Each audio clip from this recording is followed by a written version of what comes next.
Verify this muna before you answer. Just a quick call, you could verify from the people who actually face those people who audited your bank.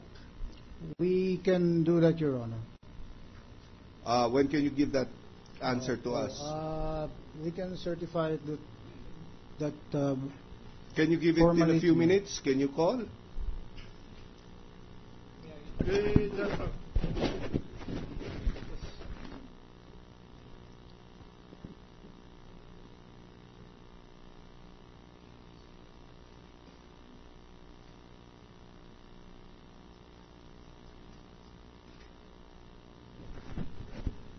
As far as we can determine, it was a regular BSP audit, but AMLA was included.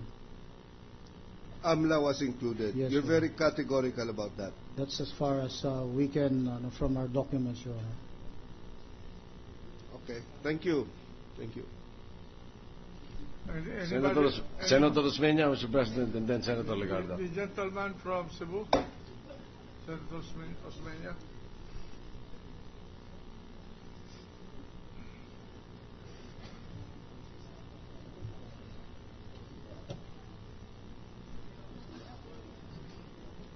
Thank you, Mr. President. Good afternoon, Mr. Garcia. Good afternoon. At the previous hearing, you said that you would tell us or inform us of the tenor of that 17 million deposit, which was opened in June 2011 and closed on December 12. But what was the original tenor on that? The length of time for the time deposit? Your Honor, if I may, just refer to our documents. Yes, please. And may I likewise approach? Your Honor. Proceed. You may approach your witness, not your witness, your client, anytime, considering the sensitivity of the matter under discussion.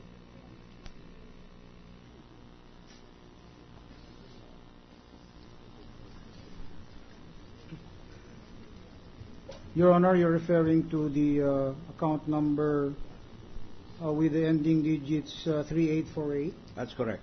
The amount of 17 million. This was originally transacted in June 29, 2011. This was subsequently renewed. The last renewal was done on December 2, 2011, for at that time for a tenor of 31 days, with an original maturity date of January 2, 2020. This particular account was paid out on December 12, 2011. So therefore, what type of penalty would the depositor have to pay? I believe would there be a reduction in the yes, Your Honor, because interest? it's a pre-termination of the original term. charge. Yes, All sir. right. Does the bank have any accounts in the name of Cristina Corona alone? I think we reported earlier all of the accounts under the name of Cristina Corona. We do not have any record of any account under her name alone. Thank you. If a customer were to walk into PS Bank and gave PS Bank 10 million pesos and asked PS Bank to buy ROPs on his behalf, would PS Bank refer him to Metrobank? Well, yes, Your Honor, if such an inquiry is made. And would you receive a referral fee from Metrobank for? No, Your Honor. You mean Metrobank will not pay you anything for that referral? No, Your Honor.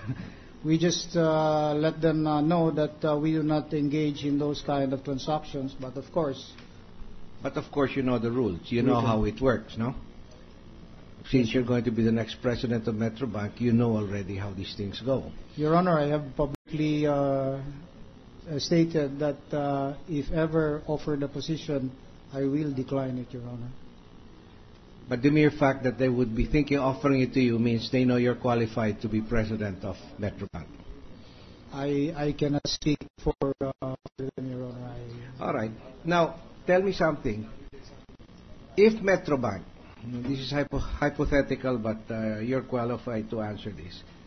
If Metrobank were to take an order from a customer and buy ROPs or dollar-denominated Philippine government bonds, would this be booked as a liability by the bank, or it would be an off-balance sheet item? It would be an off-balance sheet item. I see. So this would not be a deposit. It would not be a deposit unless the transaction was deposited into an FCDU account from which the purchase is made. But how could you book? So an FCDU account may be maintained and the bank instructed to use the dollars to buy ROPs. It's possible, Your Honor. It's probable. It's possible. It's probable. In other words, it is done. I'm sorry, Your Honor, because I cannot speak for other banks, but I know that it's done. All right. Now, if the FCDU deposits are used to buy bonds, would the bonds then be used to secure the FCDU deposit? Because you're going to need 100% dollar cover, right? The bonds, Your Honor, would not be registered and assets of the bank, and therefore will not be eligible for that. Because but under the FCDU law, you're supposed to have 100% cover for any FCDU deposit, correct? Yes, Your Honor. So how could you have an off-balance sheet item covering for a balance sheet item? In other words, this would be a liability of the bank if it is an FCDU. If it is for the account of the customer, Your Honor, then it would become an off-balance sheet item, because technically the customer actually owns the bond. That For the is bank, correct. like PS Bank, we have dollar deposits. We buy ROP bonds.